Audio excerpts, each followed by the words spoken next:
Nah, jadi di video kali ini kita sedang mengetes kebocoran dengan di angka 400 PFC. Sekarang jam berapa ya?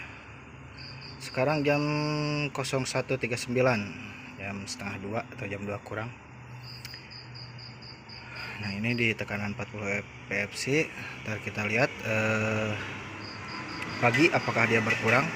Soalnya ini untuk kebocoran ini 1,5 bulan, 1,5 bulan atau 1 bulan ini udah habis untuk freonnya, bukan habis sih, berkurang. Nah, kita coba di tekanan 400 PFC dengan disimpan lama. Berarti kalau nyampe jam 7 itu berarti 6 jam atau 7 jam. Kita coba simpan dulu.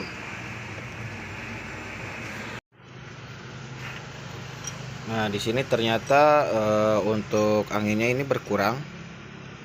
Ini sekarang jam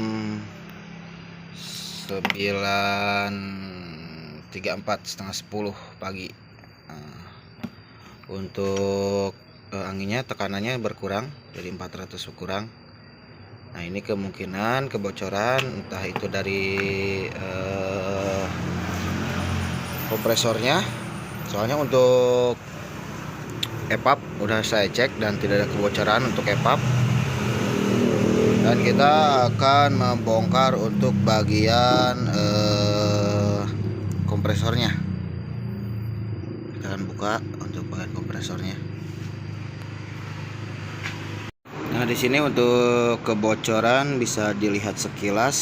Ini kemungkinan dari adanya oli itu dari sini. Dari baut ini ada oli. Terus kemudian yang di sini di dalam subsil ini banyak basah. Biasanya ini basah oli. Antara kemungkinan itu antara ini sama sama baut ini. Soalnya ini ada olinya, ya ada beroli, basah oli. Kalau ini lebih parah, ini di dalamnya juga sama, lebih parah. Nah, kita cek aja ini untuk apa namanya, untuk kebocoran halusnya kita cek dulu. Ternyata di sini untuk kebocoran dari kompresor gak ada. Ya, kalau walaupun halus, biasanya kalau udah direndam kayak gini ini ada. Tapi untuk subsil kompresor ini tetap saya akan ganti untuk subsilnya. Dan tapi untuk kebocoran yang halusnya itu ini tidak ada. Nah, di sini saya akan mengecek untuk bagian pipa ini nih, selangnya, selang karet ini. Emang ini tidak ada basah oli, tapi biasanya untuk pipa walaupun tidak ada basah oli, dia tetap bocor, bisa bocor juga halus. Nah, jadi kita akan ngecek untuk bagian pipanya, pipa yang ini nih, yang karet. Ini untuk pipa hisap. Nah, ini saya udah tutup lubang-lubangnya, tutup, ini ditutup, telinga ini ditutup satu karena ini kuncinya tidak ada atau bautnya tidak ada, jadi harus buka dulu yang ada di bagian ini, ada di bagian kompresor ini. Nah, ternyata di sini untuk kebocoran itu ada di bagian selang ini. Jadi untuk pengecekan selang, ini selang jangan dibiarin kayak gini, tapi harus ditekuk-tekuk kayak gini. Nah, di sini bisa kelihatan kalau udah ditekuk ini bocornya. Oh. Nah, kan?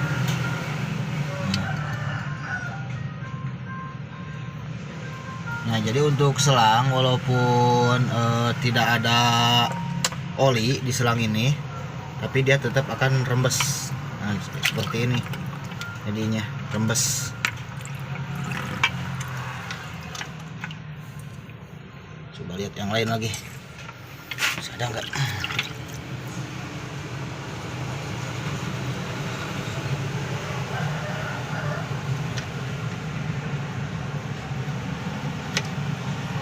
Kayaknya untuk bagian sebelah sini nggak ada, adanya di bagian sebelah sini. Ini yang menuju ke apa namanya, ke kompresor. Nah sekarang ini mah ada nih.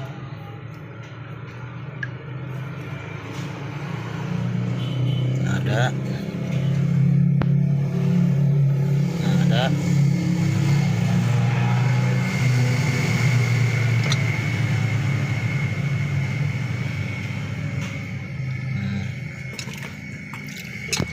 Kenapa ini harus ditekuk-tekuk atau ya istilahnya ditekuk-tekuk? Karena untuk di bagian mobil, ntar di bagian mobil ini akan kena getaran. Jadi intinya dia kayak nekuk kayak gitu. Nah, jadi dia akan kena getaran.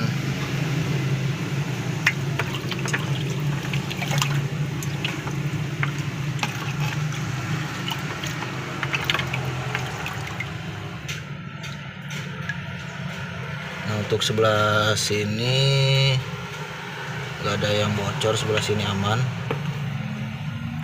Untuk bagian ke bawah ini aman, cuman yang bocornya dari sini nih, dari pipa ini yang bocor. Nah ini untuk pengisian. Ntar satu lagi kita akan cek untuk bagian anginnya. Ini untuk bagian hisap yang pipa gede ini.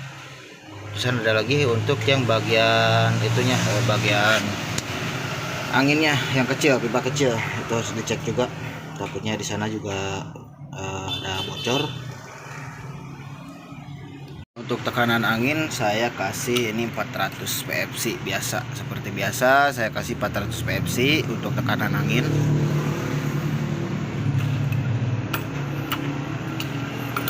Tadi juga untuk pengecekan kompresor ini juga sama, saya kasih 400 PFC.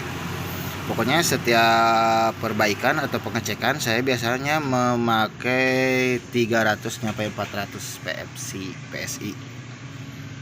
Nah itu, ini untuk selang, ini udah kelihatan selangnya yang bocor, tinggal kita cek selang yang satunya lagi.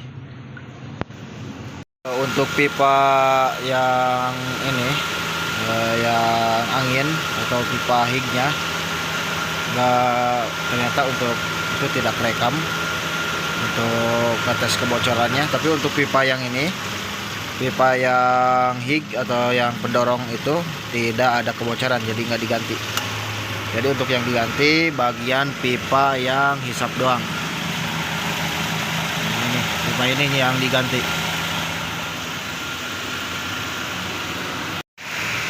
Nah, jadi ini udah saya pasang, sudah diisi ground juga. Dan untuk AC-nya udah dingin. Dan dicek lagi tidak ada kebocoran, dan untuk subseal udah saya ganti juga. Jadi kesimpulannya, kalau misalkan si prelnya habis dalam waktu 1 bulan, dalam waktu 1 bulan atau lebih, itu kemungkinannya ada 2 kemungkinan, bisa dari subseal, bisa dari selangnya, selang pipa ini yang sini nih, atau yang ini. Nah ini atau yang ini. Nah jadi kemungkinan untuk kebocoran yang lama, yang sampai 1 bulan atau 3 bulan, biasanya itu antara 2 kemungkinan, bisa dari subseal, bisa dari juga dari pipanya, selang pipa karet. Nah segitu aja untuk videonya, semoga bermanfaat. Assalamualaikum warahmatullahi wabarakatuh.